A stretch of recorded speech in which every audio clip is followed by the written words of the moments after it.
Olá, pessoal, tudo bem? Como é que vocês estão?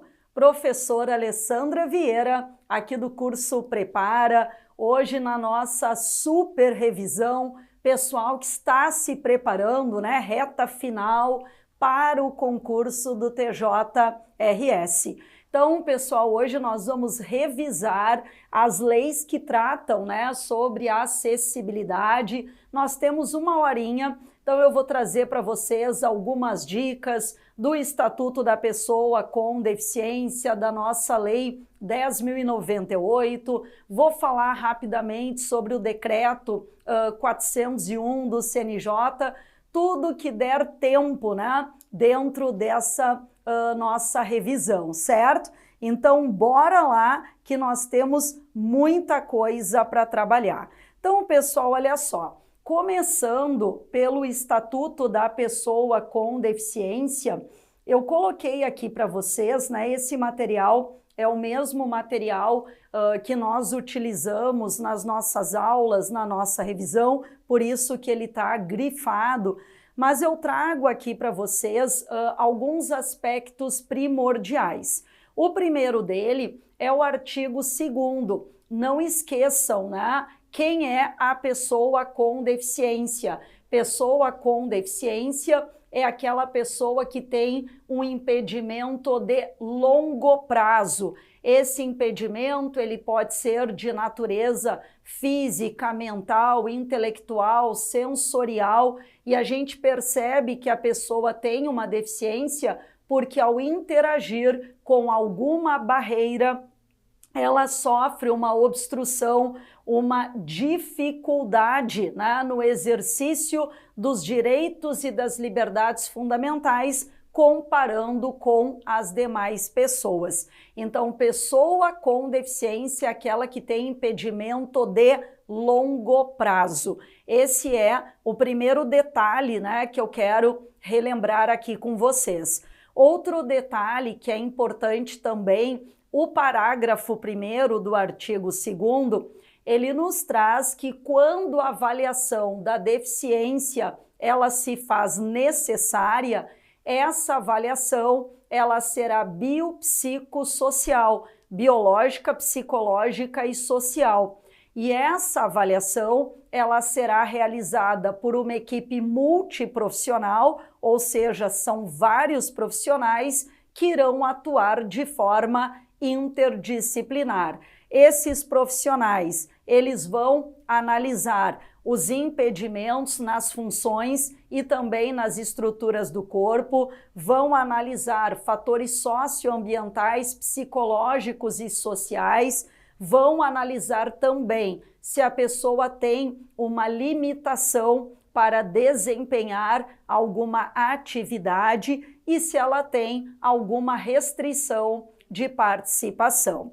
Bom, outro detalhe, pessoal, que também eu quero frisar aqui para vocês, no ano de 2023, nós tivemos uma alteração na nossa legislação em que foi incluído, né, aquela utilização de um cordão de fita com desenho de girassóis, significando deficiências de natureza oculta.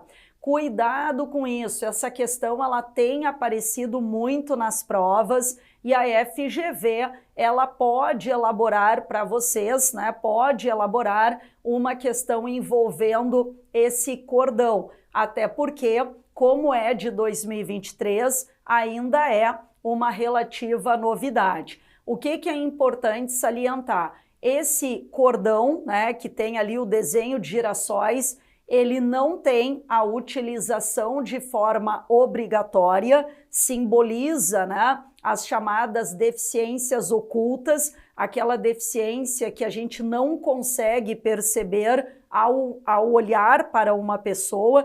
Então, a utilização do cordão, ela facilita, né, a identificação, mas o uso não é obrigatório, é opcional e ainda tem um outro detalhe. O fato da pessoa estar usando o cordão não retira a obrigatoriedade da comprovação da deficiência quando isso for necessário, certo? Então, não é obrigatória a utilização e também, né, o fato da pessoa estar usando não retira dela a necessidade da comprovação da deficiência quando isso for necessário. O artigo 3º é o artigo mais cobrado, então eu vou lembrar algumas questões aqui para vocês. Lembrem que a acessibilidade, se aparecer essa expressão, que é também uma expressão muito presente na nossa Lei 10.098, né, que trata da acessibilidade, ela pode ser traduzida em duas palavras, segurança e autonomia. Então, acessibilidade é tudo que vai trazer à pessoa com deficiência uma maior segurança e também autonomia. Exemplo, né? Um piso tátil para a pessoa que tem deficiência visual, uma rampa, né, para a pessoa que é cadeirante acessar o passeio público, um elevador, por exemplo, né, com uma porta com abertura frontal, de forma que a pessoa que é cadeirante ela consiga adentrar, né, no elevador. Tudo isso é acessibilidade. Também lembro vocês o conceito de desenho universal. Desenho universal é qualquer produto, programa, equipamento que possa ser usado por todas as pessoas sem a necessidade de uma adaptação, sem a necessidade de um projeto específico. Então, aquele exemplo, né, que eu sempre dou, que é o exemplo da porta do shopping, que abre de uma forma automática, certo? Uma pessoa que não tenha os membros superiores, ela vai conseguir acessar aquela porta da mesma forma que uma outra pessoa que não tem qualquer deficiência. Nós temos também o conceito de tecnologia assistiva, também chamado, né, de ajuda técnica, assim como a tecnologia, ela pode ser uma barreira, ela pode ser um impedimento, a tecnologia, ela pode auxiliar e muito a pessoa com deficiência. Quando a tecnologia, ela auxilia um computador adaptado, um elevador, por exemplo, que tenha os andares, né, no sistema Braille, por exemplo, quando nós temos uma tecnologia adequada à necessidade da pessoa com deficiência, ela recebe o nome de tecnologia assistiva.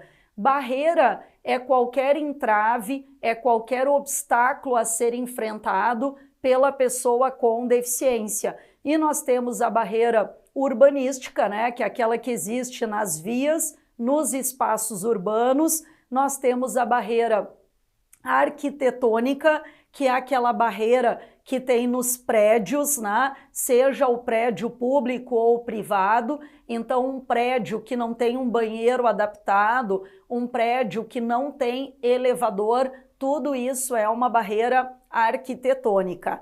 Nós temos também a barreira nas comunicações, né? A barreira na comunicação ou na informação é tudo que impede a pessoa com deficiência de se comunicar e também de receber, de ter acesso a uma informação. O exemplo que eu costumo citar em aula, se nós temos ali um televisor, né, que não tem a legenda, nós temos ali uma barreira nas informações, certo? Nós temos barreira nos transportes, né, que o nome já nos dá a própria resposta. Nós temos também a barreira atitudinal, que é aquela que está na atitude, no comportamento das pessoas, que pode ser um comportamento discriminatório. Temos a barreira tecnológica, né, como eu mencionei anteriormente, assim como a tecnologia, ela pode ajudar, ela pode auxiliar, ela também pode ser um impeditivo, uma barreira, quando ela dificulta a vida da pessoa com deficiência. Aliado a isso, pessoal, nós temos um outro conceito na nossa lei, que é o conceito de mobilidade reduzida. Mobilidade reduzida é aquela pessoa que por qualquer motivo, né, ela tem uma dificuldade de movimentação ou de flexibilidade, algo que afeta, né, a sua coordenação. A pessoa que tem mobilidade reduzida, ela não é uma pessoa com deficiência, ela não é classificada como tal, mas ela tem alguns direitos que a pessoa com deficiência possui, certo? E é importante, né, trazer a vocês que nós temos exemplos na nossa lei de pessoas com mobilidade reduzida, o idoso, a lactante, a pessoa que tem a criança no colo, uma pessoa obesa, né, por exemplo, todos eles são considerados pessoas com mobilidade reduzida, certo? Nós temos também a questão do atendente pessoal. O atendente pessoal é o cuidador, não é aquela pessoa que desempenha uma atividade, uma profissão regulamentada, não é o enfermeiro da pessoa, certo? Então, o atendente pessoal é o cuidador, é aquela pessoa que vai prestar cuidados básicos, né? Com a questão da higiene, da alimentação, da locomoção, mas não pode ser confundido com profissão legalmente estabelecida. E nós temos também o acompanhante, né, que poderá ser o atendente pessoal. Acompanhante é quem acompanha, né, que, como eu falei para vocês, pode ser a própria, né, o próprio cuidador, o próprio atendente pessoal. Aliado a isso, o profissional de apoio escolar, que é aquela pessoa que dentro, né, do ambiente escolar, em qualquer nível de ensino, vai auxiliar o estudante com deficiência em tudo que for necessário, né? Alimentação, higiene, locomoção e também atividades escolares. Não se confunde com profissão legalmente estabelecida. Então, profissional de apoio escolar não é o pedagogo, não é o professor, ok? Visto isso aqui, pessoal, mais algumas dicas, né, a respeito do Estatuto da Pessoa com Deficiência. Lembrem que a deficiência ela não afeta a capacidade civil da pessoa com deficiência. Então, se a pessoa com deficiência ela é uma pessoa maior de idade, ela é considerada plenamente capaz. Agora, é claro, se ela tiver uma deficiência grave, né, que impeça ela de exteriorizar a vontade dela, aí ela deverá ser interditada na vida real, né, e deverá ser nomeado a ela um curador, certo? A pessoa com deficiência, ela pode casar, ela pode ter uma união estável, ela pode ser o guardião de alguém, ela pode adotar, ela pode ser adotada, ela pode ser tutora, ela pode ser curadora, ela pode, né, exercer com liberdade a sua sexualidade, ter filhos, né, ter liberdade dentro do planejamento familiar. E é totalmente proibido qualquer forma de esterilização compulsória. O artigo 9º é um outro artigo, né, que eu também apostaria muito na prova de vocês. O artigo 9º, ele trata do atendimento prioritário à pessoa com deficiência. Então, a pessoa com deficiência, ela deve ter prioridade no atendimento, numa situação de proteção, numa situação de socorro, em qualquer instituição de atendimento ao público, ela tem prioridade na restituição do imposto de renda, assim como ela também tem prioridade em processos judiciais ou de natureza administrativa, na qualidade de parte ou somente como interessada. Então, isso aqui é bem importante. E outro detalhe, pessoal, que vale a pena, né, relembrá-los, o atendente pessoal, o acompanhante, também tem as prioridades estabelecidas no artigo 9º, mas não a prioridade na restituição do imposto de renda e também não tem a prioridade na tramitação processual, tanto judicial quanto administrativa. Essas prioridades, elas são apenas da pessoa com deficiência. Então, vale a pena dar uma boa olhadinha no artigo 9º também. Outro detalhe, não esqueçam, né, que em serviços de emergência médica, essa prioridade ela está condicionada a protocolos de atendimento médico. Então, é aquilo que eu sempre digo em aula. Se uma pessoa com deficiência ela vai a um serviço de emergência médica, mas a situação dela é uma situação, né, que não é tão grave e chega ali no mesmo horário uma pessoa que não tem deficiência e a situação desta pessoa é mais grave, aquela pessoa que não tem deficiência, nessa hipótese, ela será atendida em primeiro lugar, porque nos serviços de emergência médica, a prioridade ela fica condicionada ao atendimento de protocolos médicos. Bom, outra questão que vale a pena, pessoal, lembrá-los, né? Eu vou pegar aqui, deixa eu só achar aqui o artigo. Peraí que eu não aqui, ó. O artigo 26, ele nos traz que em caso de suspeita ou de confirmação de uma violência praticada contra a pessoa com deficiência, é obrigatório, né, que nós tenhamos uma notificação a todos aqueles, né, a todas aquelas autoridades que são incumbidas de proteção da pessoa com deficiência, como, por exemplo, a autoridade policial, o Ministério Público e os conselhos, né, que cuidam, que zelam pelos direitos da pessoa com deficiência, que pode ser um conselho municipal, estadual ou até mesmo nacional. Aí vocês vão dizer, como assim, professora? Imaginem que uma pessoa com deficiência, ela chega num hospital para atendimento médico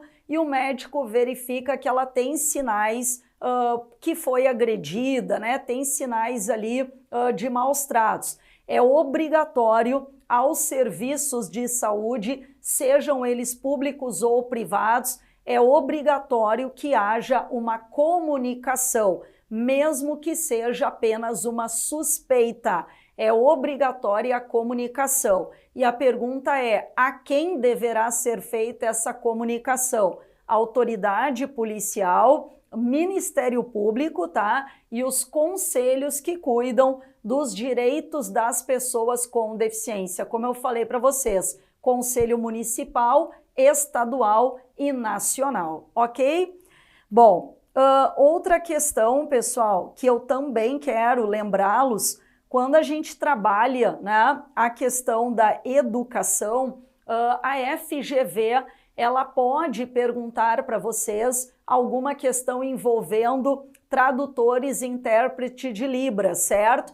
Se o tradutor, o intérprete de Libras, ele vai atuar na educação básica, esse tradutor e intérprete de Libras, ele tem que comprovar que ele tem ensino médio completo e que ele tem proficiência em Libras. Agora, se ele vai atuar no ensino superior, ele também deve ter ensino superior. Então, ele tem que ter graduação, né, no ensino superior e ele tem que ter uma habilitação, né, como a gente costuma dizer, em tradução.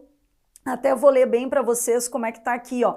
Ele tem que ter nível superior e uma habilitação prioritariamente em tradução e interpretação de Libras. Então, repito, o profissional de Libras que vai atuar na educação básica, ou seja, ensino fundamental e ensino médio, ele tem que ter ensino médio completo e ele tem que ter proficiência em Libras. Agora, se ele vai atuar no ensino superior, ele tem que ter graduação e ele tem que ter uma habilitação em tradução e interpretação de Libras, certo?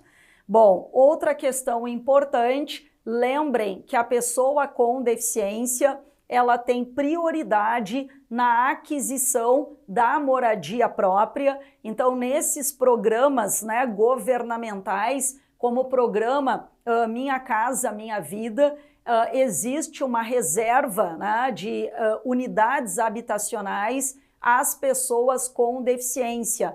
De acordo com a lei, pelo menos 3% das unidades devem ser reservadas a pessoas com deficiência.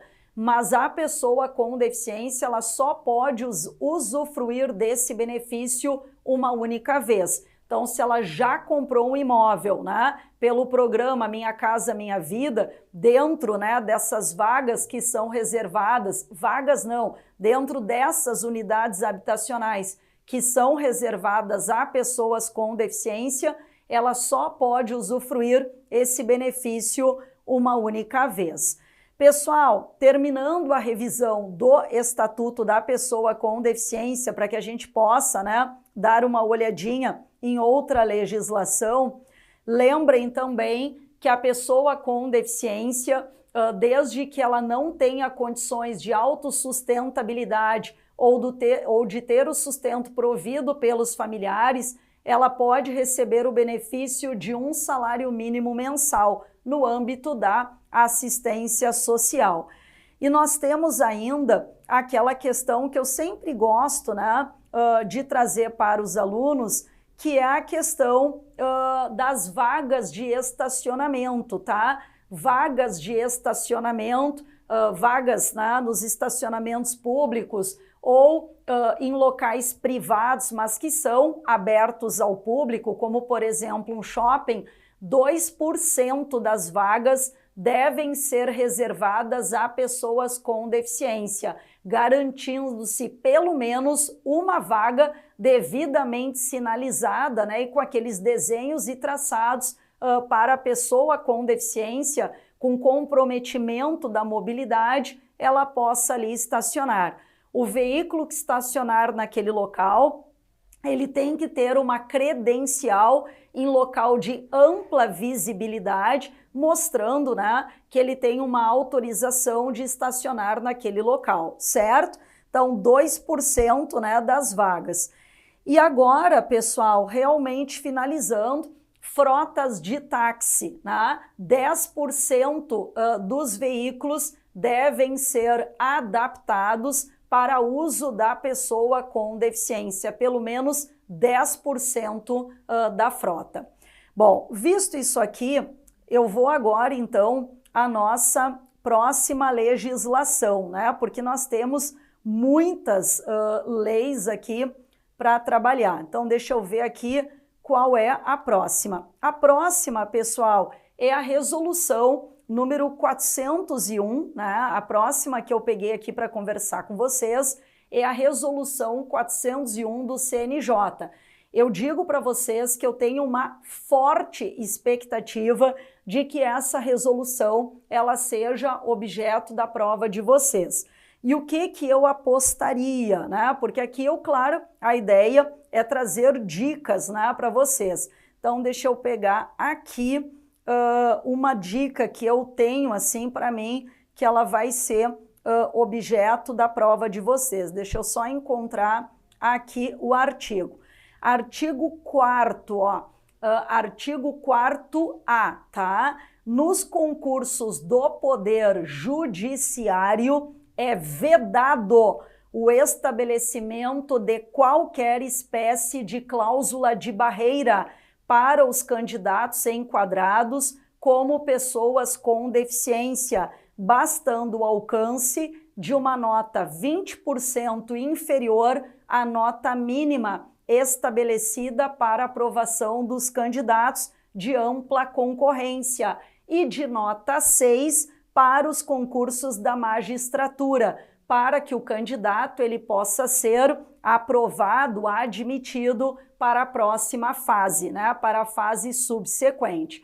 Então, nós temos aqueles concursos, né, que são concursos que têm mais de uma etapa, e a resolução 401 do CNJ, partindo do pressuposto, né, de que igualdade é tratar os desiguais na medida da sua desigualdade, teve um olhar diferenciado para as pessoas com deficiência no âmbito dos concursos públicos, tá? Do Poder Judiciário. E o que diz essa resolução? Que o candidato que tem deficiência, normalmente, para avançar para a próxima fase, nós temos ali uma nota de corte, né? Então, quem ficar abaixo daquela nota não vai para a próxima etapa. O candidato que tem uma deficiência, ele pode ficar até 20% abaixo daquela nota de corte e ele vai para a próxima fase. E no caso, se o concurso ele for o concurso da magistratura, que é um concurso bem mais complexo, se ele atingir a nota 6, ele passa para a próxima fase. Então, nós temos aqui duas informações, né? É a chamada cláusula de barreira nos concursos públicos do Poder Judiciário. Olha só, é vedado, é proibido o estabelecimento de qualquer espécie de cláusula de barreira para candidatos enquadrados como pessoas com deficiência, bastando o alcance de uma nota 20% inferior à nota mínima estabelecida para aprovação de candidatos de ampla concorrência. Então, é como eu disse para vocês, se ele ficar até 20% abaixo daquela nota que seria a nota de corte, ele passa para a próxima fase, né? O candidato com deficiência. E se for concursos da magistratura, para que ele possa passar para a próxima fase, ele tem que atingir pelo menos a nota 6, ok? Outra questão, pessoal, que eu acho bem importante, deixa eu achar aqui, ó, é o artigo 9º, tá? O artigo 9º, ele dispõe ali que cada órgão do Poder Judiciário deverá dispor de pelo menos 5% de servidores com capacitação em Libras, nos termos do Decreto 9.656 de 2018, certo? Então, cada órgão do Poder Judiciário deverá dispor de pelo menos 5% de servidores com capacitação básica em Libras, né? 5%, conforme esse Decreto 9.656 de 2018, certo? Outra questão que é importante também, né? O artigo 11, ele diz ali que os órgãos, né? Aliás, não é esse artigo 11, pessoal, desculpa, deixa eu achar aqui, o artigo 12, ele também, artigo 12A, ele também é importante, que ele diz ali, ó, que servidores com deficiência poderão solicitar a inclusão do símbolo internacional de acessibilidade na sua identidade, né, na sua carteira, na sua identidade funcional. E agora eu vou achar o artigo que eu queria comentar com vocês, tá? Nós temos aqui um artigo, que é o que eu estou procurando, que quando o Poder Judiciário ele contrata, né, uma empresa, por exemplo, um serviço terceirizado, essa empresa a ser contratada pelo Poder Judiciário, ela tem que cumprir cláusulas de empregabilidade, né? Significa dizer, essa empresa ela tem que atender ao que está disposto na lei no que toca à política da empregabilidade da pessoa com deficiência. Então, se o Poder Judiciário ele contrata uma empresa terceirizada para fazer a limpeza, né, por exemplo, de um determinado tribunal, nós temos que, nessa contratação, nessa empresa terceirizada, ela tem que atender a chamada política de empregabilidade e ter no seu quadro, né, de empregados pessoas com deficiência. É uma questão bem importante também. E um outro detalhe que vale a pena também vocês darem uma olhadinha, se nós tivermos, né, por exemplo, um magistrado que tenha uma deficiência, como um exemplo, né, uma deficiência visual, levando em consideração, né, a grande quantidade de processos, o grande volume de processos que tem naquela comarca a cargo daquele magistrado, ele poderá contar com um juiz auxiliar. Então isso aqui é bem interessante, né? Está previsto lá no artigo 14, parágrafo 5º, ó, é assegurada a designação permanente de um juiz auxiliar ao magistrado, né, que integre ali um cadastro de pessoas com deficiência, desde que esse magistrado ele tenha uma deficiência visual, auditiva, motora, né, pode ser qualquer uma delas, reconhecida por perícia, certo? E desde que ele esteja lotado em uma comarca, né, que tem ali um grande volume de processos, enfim, superior à média das demais unidades, né, das demais comarcas. Ele poderá contar com esse juiz auxiliar, porque a gente sabe, né, que a produtividade desse magistrado, por conta da deficiência, poderá acabar sendo um pouco menor. Bom, visto isso aqui, eu vou trabalhar agora com vocês o próximo, né, a próxima legislação, deixa eu achar aqui, que é a Lei 10.098, tá? Essa lei, pessoal, ela é muito parecida com o Estatuto da Pessoa com Deficiência, né? Então, o que vale a pena, né? Porque, basicamente, né, a grande maioria das informações nós encontramos também no Estatuto da Pessoa com Deficiência. Então, por isso, vale a pena a gente dar uma olhadinha naquilo que é diferente. Deixa eu pegar aqui para poder comentar com vocês, tá?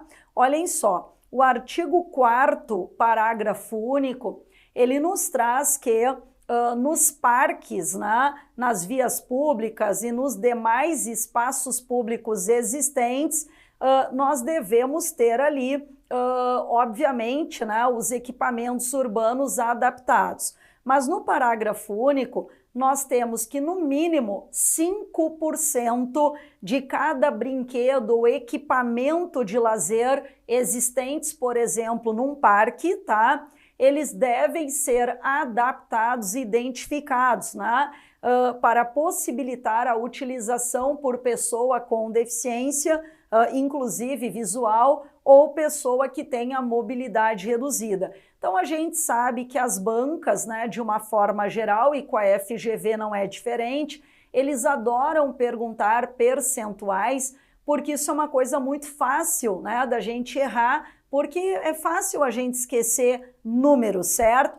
Então, se eles perguntarem quantos por cento, né, num parque, numa pracinha, por exemplo, dos brinquedos, devem ser adaptados, pelo menos, no mínimo, né, 5%. Isso vale também para equipamentos de lazer. Por exemplo, a gente pode ter uma praça que tem aqueles equipamentos para a pessoa fazer ginástica ao ar livre.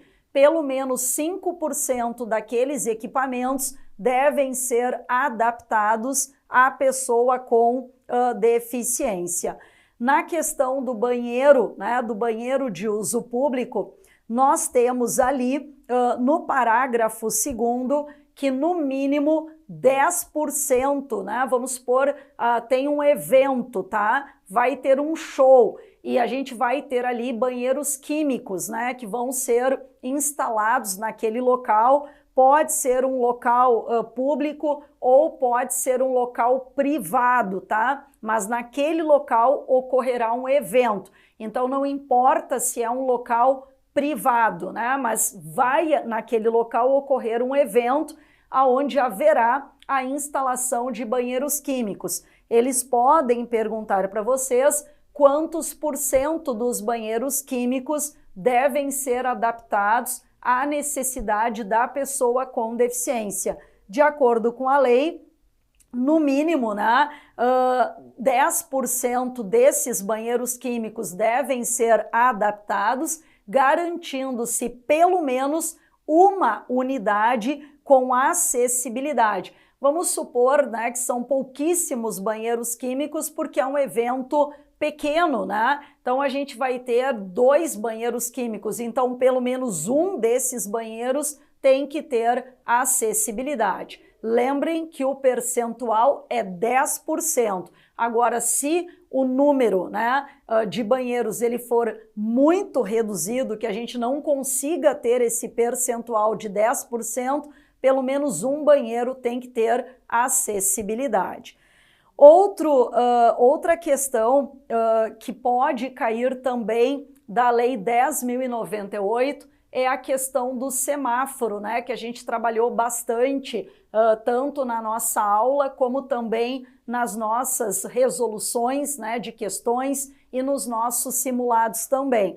A pergunta é: toda sinaleira, todo semáforo, ele tem que ter aquele sinal sonoro, suave, intermitente, que é um sinal de orientação, por exemplo, né, a pessoas que tenham deficiência visual ou que tenham até mobilidade reduzida? A resposta é não, não é qualquer semáforo. O artigo 9º, ele nos traz ali se a intensidade do fluxo de veículos e a periculosidade da via assim determinarem, né? Então, essa é uma questão bem importante, não é qualquer semáforo, é apenas se a intensidade do fluxo de veículos ou a periculosidade da via assim exigirem, certo?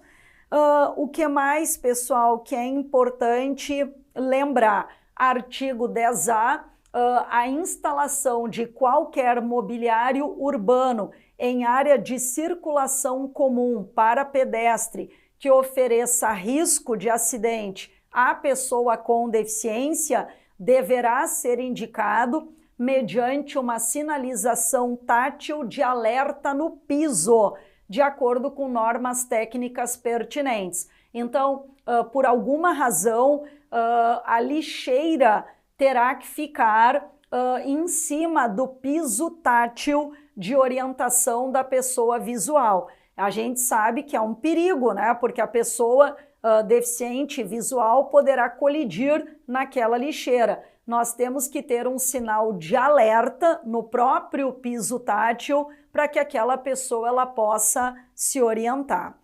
Bom, falamos então sobre a Lei 10.098, né? E agora eu vou falar um pouquinho, deixa eu passar aqui, sobre a próxima legislação. Deixa eu pegar aqui para conversar com vocês. Deixa eu ver qual é a próxima que nós temos aqui na nossa sequência. Me deem um minutinho aqui. Já estamos chegando aqui ao fim. A Lei 10.098 ela é bem longa. Deixa eu pegar aqui, então, a próxima. Aqui. Vamos falar um pouquinho, pessoal, sobre o Estatuto da Igualdade Racial, tá? O Estatuto da Igualdade Racial, uma das questões que mais caem, eu digo sempre isso aos alunos, assim, disparado, né? O que eles mais perguntam são aqueles conceitos que estão no artigo 1º, parágrafo único, certo? Então, nós temos ali o conceito da discriminação racial, né? Ou discriminação étnico-racial. O que é a discriminação? Diz ali, ó, é toda distinção, exclusão, restrição, preferência baseada na raça, na cor, na descendência, na origem nacional ou étnica e que tenha por objeto anular ou restringir o reconhecimento, gozo, exercício em igualdade de condições dos direitos humanos, das liberdades fundamentais no campo político, econômico, social, cultural ou em qualquer outro campo da vida pública ou privada.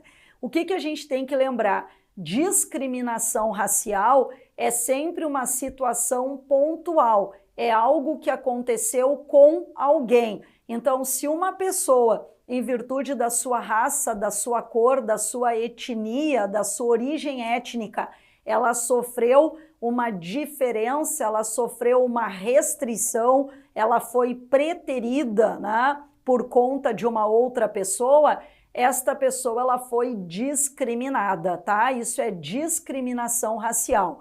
A desigualdade racial, que é um outro, né, conceito que nós temos, é toda situação injustificada de diferença de acesso e fruição de bens, serviços e oportunidades. Significa dizer, né, como eu comentei com vocês nas nossas aulas, a desigualdade racial é uma situação injustificada, ou seja, como é que o país, né, o Brasil, que tem mais de 50% das pessoas pretas e pardas, em torno de 52% da população brasileira é formado por pessoas pretas ou pardas. Como é que nós temos uma desigualdade no acesso a bens, serviços e oportunidades? A gente observa que os melhores empregos ainda estão nas mãos, na sua imensa maioria, de pessoas brancas, as melhores oportunidades, né? Tanto na esfera pública como na privada também. Então, isso é uma desigualdade racial que é fruto, né, do nosso passado de escravidão, certo?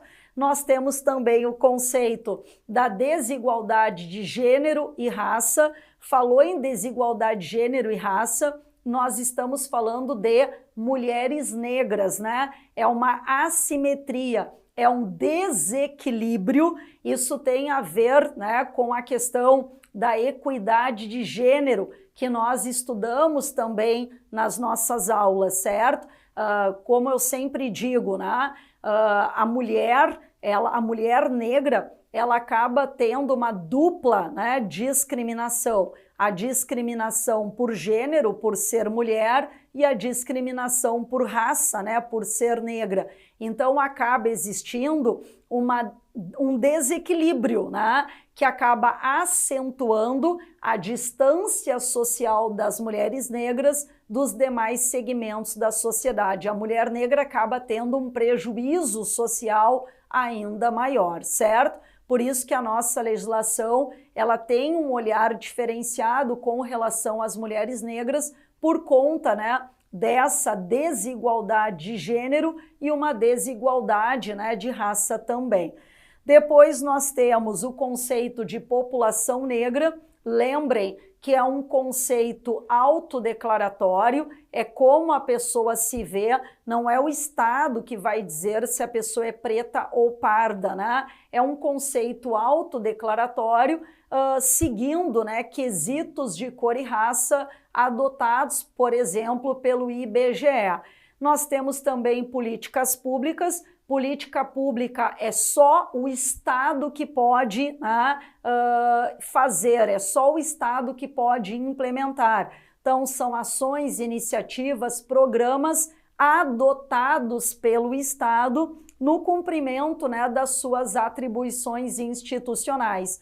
E ações afirmativas são medidas, são programas adotados pelo Estado e também pela iniciativa privada, certo? Buscando ali corrigir essas desigualdades raciais e promover a igualdade de oportunidades, certo? Então, quando a gente fala em ações afirmativas, não confundam com políticas públicas. Política pública é só o Estado que pode implementar. Ações afirmativas são ações tomadas pelo Estado, mas a iniciativa privada também pode. Outro artigo, pessoal, que vale muito a pena lembrá-los aqui é o artigo 11, tá? O artigo 11, que cai bastante em prova, ele nos traz que nos estabelecimentos de ensino fundamental e de ensino médio, né, tanto públicos como privados, é obrigatório o estudo da história geral da África e a história da população negra no Brasil. Então, eles gostam de colocar em prova que o estudo da história geral da África e a história da população negra no Brasil é obrigatório apenas nas escolas públicas. Errado, pessoal, é obrigatório tanto nas escolas públicas como nas escolas privadas também. E o parágrafo 1º, ele diz que a história da população negra no Brasil, então aqui está mais, né, no parágrafo 1º focado na história da população negra, será ministrado no âmbito de todo o currículo escolar, né, ao longo de todo o currículo escolar, certo? Resgatando ali a contribuição, né, da população negra no desenvolvimento social, econômico e político do nosso país, certo?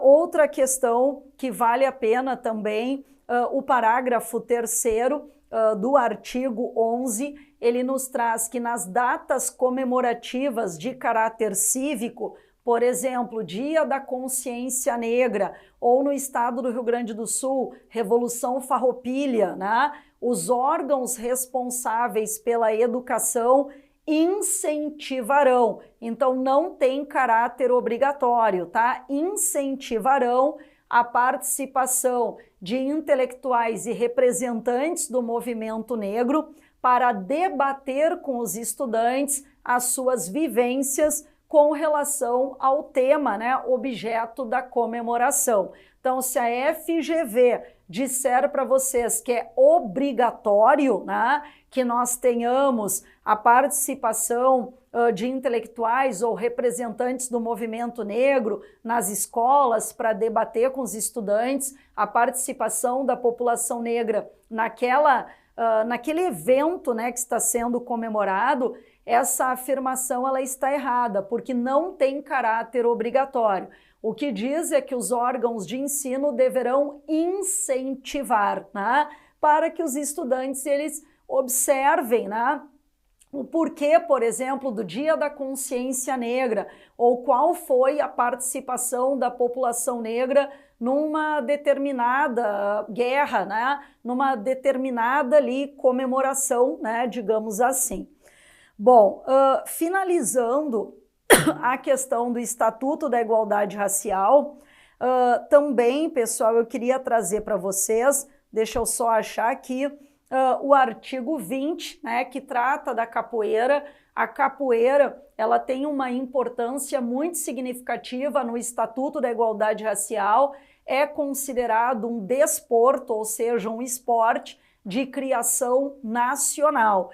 E diz o artigo 20 que a capoeira ela será registrada e ela terá uma proteção em todas as formas pelas quais ela se manifesta, seja na qualidade de dança, música, luta, né? Em todas as formas pelas quais a capoeira se manifesta, ela terá uma proteção. É considerado um bem de natureza imaterial e de formação da identidade cultural brasileira, de acordo com a própria Constituição Federal, certo? E o parágrafo único, ele diz que o poder público deverá garantir, né, através de atos normativos, a preservação dos elementos formadores tradicionais da capoeira nas relações internacionais. Então é aquilo que eu comentei em aula. Se nós tivermos um campeonato de capoeira no exterior, nós não podemos ter a modificação das regras da capoeira para se adequar a esse campeonato internacional, porque ele é um patrimônio do Brasil, certo? É um patrimônio nacional, reconhecido internacionalmente como tal. Então a gente não pode ter mudanças, né, nas suas regras, porque ele é um elemento, né, de identidade cultural brasileira, certo? Daí, se nós tivéssemos uma modificação, seria uma agressão, né, digamos, à nossa própria cultura. Bom, seguindo, pessoal, outra questão que também quero, né, lembrá-los, o artigo 25, ele nos diz que é assegurada a assistência religiosa aos praticantes das religiões de matriz africanas internados em hospitais ou em qualquer outra instituição de internação coletiva, tá? Inclusive aquelas pessoas que estiverem submetidas a uma pena privativa de liberdade. Então, a gente tem que cuidar porque é comum nas provas eles colocarem assim, ó, exceto aqueles que estiverem submetidos à pena privativa de liberdade. Não é exceto, é inclusive aqueles que estiverem, né, submetidos a penas privativas de liberdade, certo? Bom, visto isso aqui, pessoal, eu vou agora para o último, né, para as nossas dicas finais. Deixa eu só pegar aqui. Terminando, então, eu vou falar um pouquinho sobre a Lei 14.532 de 2023. Eu vou dizer para vocês que não é algo que eu apostaria muito, tá? Mas está no edital de vocês, né? E por isso, né, eu trago aqui a título de dicas, mas eu não tenho, assim, fortes expectativas e eu posso, claro, me surpreender. Então, tá no edital, tem que estudar, tá? Mas eu vou dizer para vocês, né, não é a minha aposta. Essa lei, pessoal, ela mudou a Lei 7.716, que é a lei do crime racial. Então, o que aconteceu? Com a Lei 14.532, o crime de injúria racial, ele foi incluído na lei do crime racial e passa a ser considerado uma modalidade de racismo. Qual é a diferença do racismo para a injúria racial? O racismo é uma agressão coletiva, né? Então, quando uma pessoa ela discrimina uma raça, mas de uma forma coletiva. A injúria racial é com relação a uma pessoa determinada. Então, essa ofensa a uma pessoa determinada, ela passa a ser considerada racismo, ela foi absorvida pela Lei 7.716, sendo crime, né, inafiançável, imprescritível e sujeito à pena de reclusão. E aí, quais foram as grandes mudanças, né, que eu pontuei para vocês? Deixa eu pegar aqui. A grande mudança que nós tivemos, eu vou pegar aqui desde o início, tá? Primeira questão, né? Essa que eu acabei de citar, que a injúria racial ela foi absorvida pela lei, né, do racismo, a lei do crime racial, e a injúria racial passa a ser considerada racismo.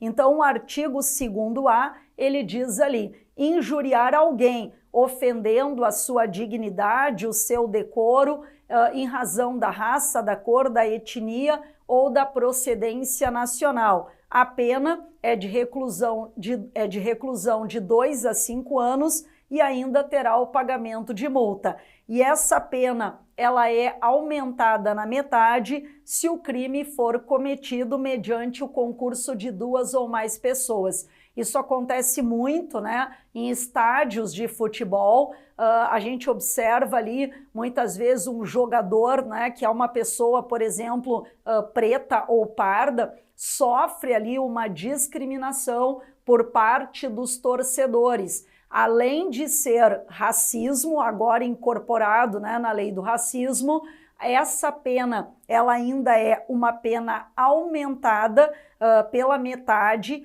pelo fato, né, do crime ter sido cometido em concurso com 2 ou mais pessoas, certo? O artigo 20, parágrafo 2º, ele diz que se qualquer dos crimes, né, previstos neste artigo, né, no artigo 20, for cometido por intermédio dos meios de comunicação social, publicação em rede social, na rede mundial, né, de computadores, nós vamos ter também ali um agravamento, né, daquela situação, tá? E outro detalhe, a gente pode ter até o Ministério Público, né, solicitando a remoção desse conteúdo que está na rede mundial, né, de computadores, da interdição da página da internet, remoção daquele conteúdo que é um conteúdo discriminatório.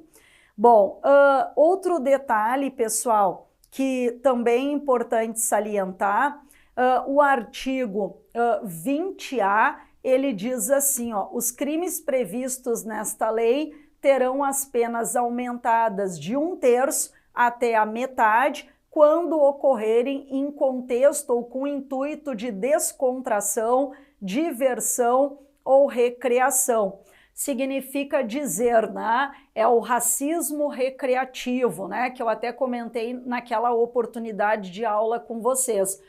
Por exemplo, é um show de comédia e o comediante ali, ele faz uma piada, mas é uma piada, né, discriminatória, é uma piada, né, que está ofendendo ali ou a um grupo, né, a uma coletividade de pessoas, né, pretas ou pardas, enfim, né, a questão racial, ou está ofendendo uma pessoa diretamente em virtude da sua cor, da sua origem, da sua etnia.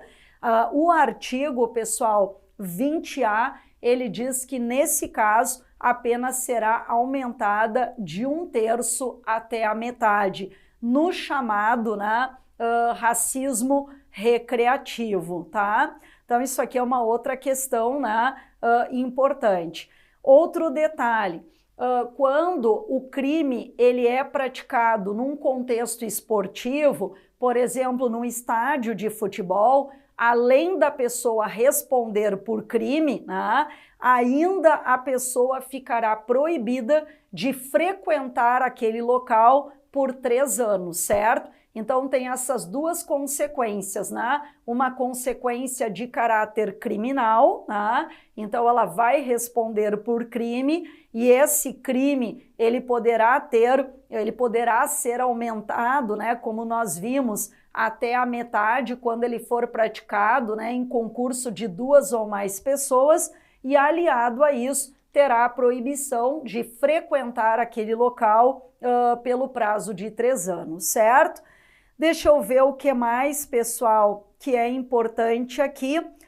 Finalizando o artigo 20b, os crimes previstos no artigo 2º-A e no artigo 20 desta lei terão as penas aumentadas de 1/3 até a metade quando praticado por funcionário público, conforme definição prevista no Decreto-Lei 2.848, né, de 1940, o Código Penal. Então, nós temos ainda um aumento nessa penalidade, um aumento de 1/3 até a metade, quando esse crime, por exemplo, né, de discriminação racial, ele for cometido por funcionário público, certo?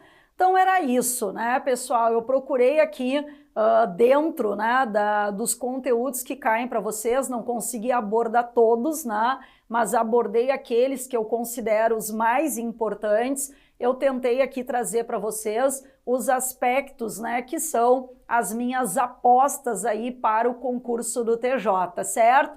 Agora é reta final, baixar a cabeça, né, essas dicas finais. Aproveitem, né, tanto as minhas dicas como também as dicas dos demais professores dessa super revisão, porque eu tenho certeza que vem aí muita questão dessa super revisão para vocês, tá certo? Um grande abraço e ótimos estudos. Tchau, gente!